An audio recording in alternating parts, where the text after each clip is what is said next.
everyone, and welcome back to my channel. As you can see, I'm in my car and I've decided to kind of start a little playlist slash YouTube channel segment on my channel of just car chats. So I really just want to have some deep chats about stuff, about life, about relationships, about my past, about my future. Whatever you guys want to hear about, I will talk about it. So leave comments down below or give it a big thumbs up if you liked it, and give me some suggestions of what I can talk about in the future. I was thinking, do I drive somewhere? But then I was like, well, this is a free video. Why would I use fuel when I can just sit on my drive? So we're going with it. We're on the drive. We're in the car. So I really hope you enjoy this video. Give it a big thumbs up if you do, and subscribe down below to hear more from me. And let's get into it.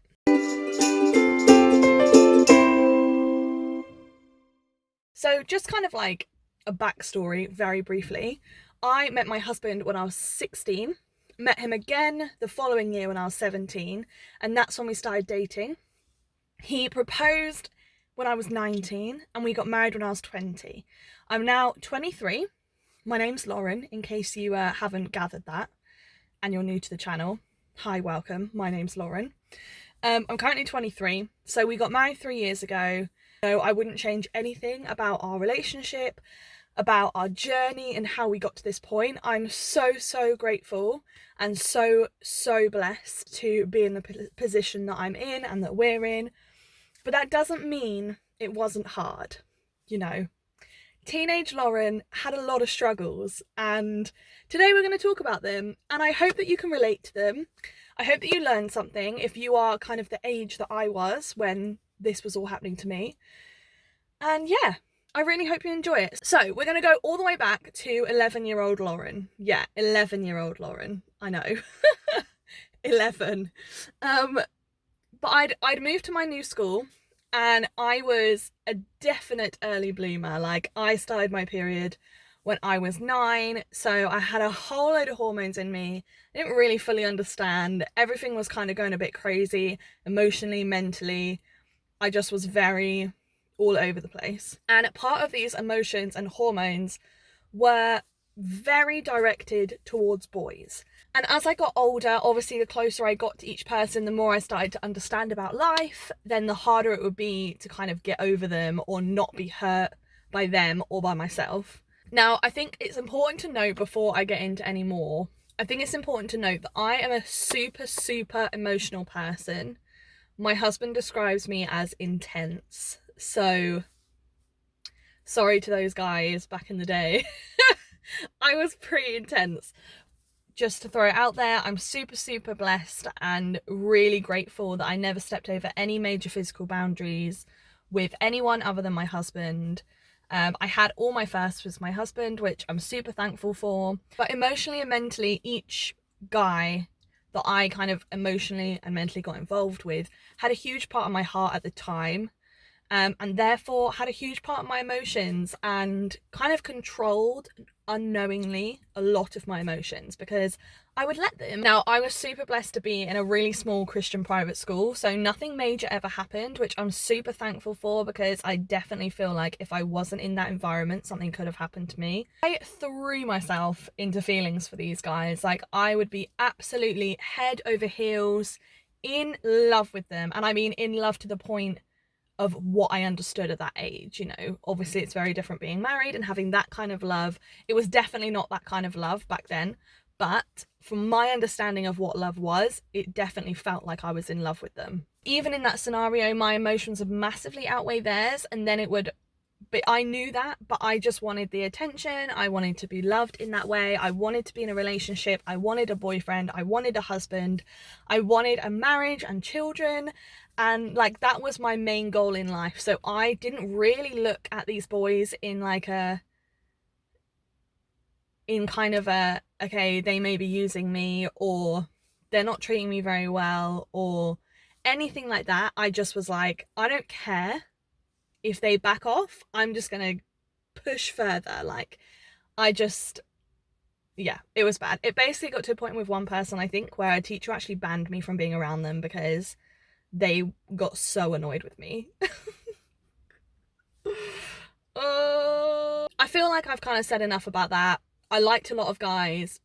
Pretty much none of them liked me back. I was very intense with my emotions, threw myself into every single communicational like connection that I would have with any guy. I just became completely obsessed with them, and all of my life was pretty much focused on that one person. Like, if they told me they liked me in an outfit, you can bet that I'm going to be wearing that outfit whenever I see them. Like, I was completely consumed by each person that I was talking to, completely consumed. So now I've kind of shared like the story and kind of where I was at and all that stuff. I just want to touch on what I've learned, and I think this is going to get deep. So buckle up, because this is serious, and this is something that I'm still affected by this day. I think something that's really kind of difficult with teenagers these days is they kind of think, and I thought the same thing, they think about the physical and not the emotional, and they are constantly focusing on the physical boundaries that they can't cross or that they shouldn't cross, and not really thinking about the emotional impact that all of that is having on them and will have on their future. And that's something that I still am massively impacted by. I think obviously there were a lot of guys, and some of them was into way more than others, and the ones I was into way more than others are the ones that I still kind of regret and think I wasted so much of my time and emotions on those people. So my first point is that, God has given us emotions, and he's given us emotions for a reason. Some people feel them stronger than others, but all of us have them, and they are a gift, and they are a blessing, and they help us go through life. Like, you cannot go through life without feeling a single emotion. It's not possible. Whether it's happy, sad, angry, confused, all of those are emotions. Every single aspect of a child's brain develops from the ages of 0 to 5. And one of the major things which you start looking at 2 years old is emotional, social, and personal development. So how you process your emotions, how you manage your emotions, how you deal with that. And all of that starts about 2 to 3 years old. So it's such a key part of life, and it's such a key thing to be able to manage and control your emotion. Every emotion I felt, I would completely succumb to. I would never kind of control it or manage it. I would just completely throw myself into that emotion and just wallow in pity, or wallow in love, or wallow in anything. Anytime a guy gave me attention, I would be completely consumed by that emotion of happiness and love, and this is amazing, this is wonderful. But in reality, they didn't actually care about me. They didn't actually show me the same level as I was, and I just kept going with it. I didn't see the signs. I just kept going. I just followed my emotions. And I just want to say, if you are an emotional person and you're listening to this and you completely relate to it, then it's an amazing thing. Like, I really want you to know that emotions are an amazing thing. And if you feel emotions deeply, that's also an amazing thing. Josh actually says that he likes how intense I am. Like, he likes that I feel emotions so strongly.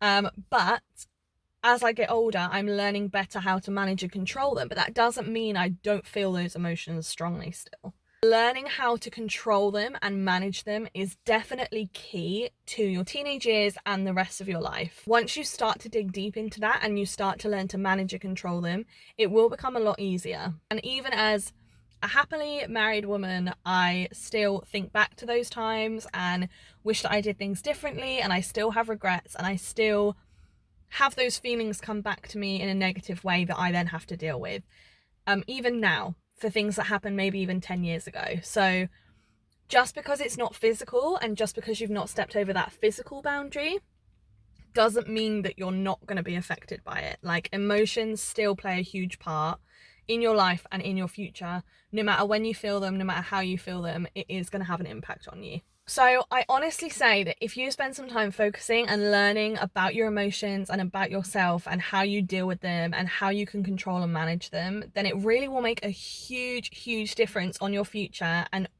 when you are ready to meet that person and that person comes along and you start a relationship, it will make it so much easier to deal with that relationship and learn to communicate and learn to be emotional with each other and learn to respond to each other's emotions. And it will make it so much easier if you understand yourself and you understand your emotions. Part of learning how to manage and control your emotions is realizing and learning that you're always going to be learning. It's never going to be a journey that you think, okay, yeah, I've learned how to manage my emotions. I've learned how to control my emotions, because something else is going to come up, and that might be new and it might be fresh and you might never have dealt with that before. And then you're going to have to control those emotions and learn how to manage those emotions. So it's not something that just suddenly comes up and then you manage it and then you're done forever. It's something that you always have to think about and you always have to work on.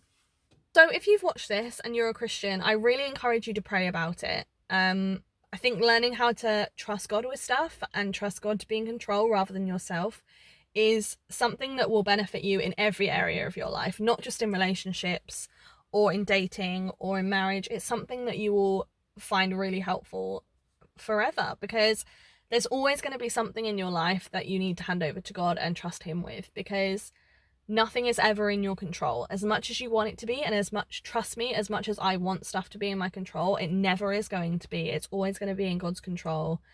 And I think that learning how to let go and trust Him is such an important part of life. But yeah, I really hope this video has been helpful for you. And it's been a little bit chatty and kind of, you know, I think I'm probably going to have trouble editing this because it's probably going to be pretty hard to piece it all together. So it makes a little bit of sense. But yeah, I hope you've enjoyed this. If you do, give it a big thumbs up and subscribe down below. And I really hope to do more videos like this of just chatty experience, kind of being open and honest about my past, about my future, about my life, just so that someone can learn something, even if it's just one person, then that's great. You know, it's worth me sharing. So I really hope you've enjoyed this video, and I'll see you in another one.